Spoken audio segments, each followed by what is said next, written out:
Star Wars The Rise of Skywalker is said to introduce many different twists and turns, as well as revelations that will lead to saga-wide implications in this story by director J.J. Abrams and Chris Terrio. This is Mike Zero. Make sure to subscribe if you're new to the channel for future Star Wars content. So the one great thing about this film is that we do know that the characters of Kylo and Rey are going to be utilized in a very specific and unique way that's going to be very unexpected for the audience around the world that goes ahead and sees this movie come December of this year. This is of course, everything related to their powers and what kind of new Force powers will be applied to Kylo and Rey, as well as the evolution of their relationship from start to finish of this film, since this movie is a big movie, as Marianne, the editor of The Rise of Skywalker, has said before in the past. Now, these past couple of weeks or so, we've been learning a whole lot more about this film, and when it all comes down to one of the concept art descriptions, this is where things begin to get very intense for Episode 9. Now, specifically, a description of both Kylo Ren and Rey holding hands, where it's described that they are walking through a dark environment that is very similar to the Worlds Between Worlds from Star Wars Rebels. It said that they eventually begin to hear and see visions of the past, as well as figures from the past films.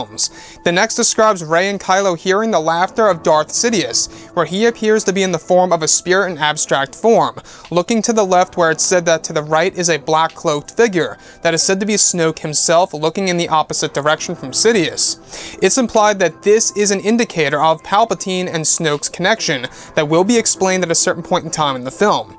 The sequence is described to be like a nightmare where Rey and Kylo go through a series of tests. The vision of both Snoke and Palpatine standing next to each other is described as having a blurred effect to it, giving it that dreamlike experience, as Rey and Kylo are embracing this unusual Force power that puts them through random visions and visions of the past. So let's go over a couple of parts about this and why I am starting to believe that this is going to be JJ's version, if you will, of the Worlds Between Worlds. Maybe it's not exactly the Worlds Between Worlds from Star Wars Rebels, but without a doubt, I believe that this is JJ's take on the matter. Now, we do know that he had a lot of discussions with Dave Filoni, the showrunner of Star Wars Rebels, while he was writing this film and while he was even directing the movie during principal photography. So, this dark environment where both Kylo and Rey are shrouded by darkness, and they begin to hear and see visions of the past and just random visions of certain figures of the past 8 Star Wars films, one of which has all to do with both, of course, Darth Sidious and Snoke standing next to each other, looking away in the opposite direction. Now, what I like about this is that this is a major hint and/or indicator of Snoke and Sidious having a very specific connection, and we've gone over these past hints before in the past that there's a lot of, clues out there that it could very well be that Palpatine was Snoke all along in The Force Awakens and The Last Jedi only. When he died, he exited that body and entered into the Dark Acolyte. Very possible. So the other piece that I do want to go over is how this new Force power is described to be the evolution of the Force bond between both Rey and Kylo. Now, I don't know if you guys knew this, but J.J. Abrams and Daisy Ridley, they actually teased the audience over at Star Wars Celebration of Rey actually having these new powers that are going to blow fans away, that are going to really mark itself down as one of the most impressive sequences in Episode 9. And I think that this most likely connects to that. Now, we do know that Rey and Kylo Ren are going to evolve quite significantly in Episode 9, in comparison to how they were used in The Force Awakens and The Last Jedi. After all, this film takes roughly 1 year, after the events of Episode 8, and that is a good amount of time for both of these characters to progress as a dark side user or a Jedi, if you will, right?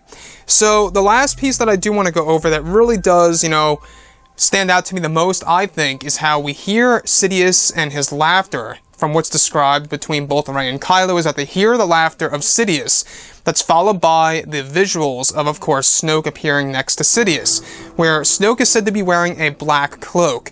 Now, not the traditional gold robe that he wore in The Last Jedi, but a black cloak this time. Well, this is actually a nice reference to JJ's original take on Snoke, where he had more of a Palpatine-like look, where JJ is now giving us a past version of Snoke with less injuries in the form of this vision.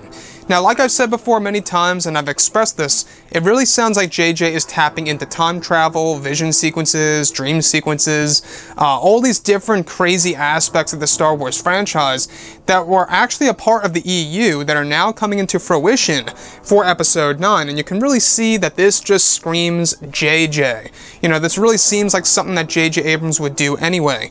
And the great thing about this is that, yes, we do know that George Lucas was on board during the rewrites of Episode 9, and he was overseeing everything of what was happening with this movie and, you know, all the decisions that were being done in Episode 9, and I think that really is elevating a lot of people's interest in this film, is the fact that George is attached to Episode 9. Anyways, guys, drop a comment below. Let me know what you think about all of this in the comments, and if you guys did enjoy the content for today, do make sure to drop a thumbs up on this video to support the channel. I thank you all so very much for the kind support, and I'll catch you guys next time.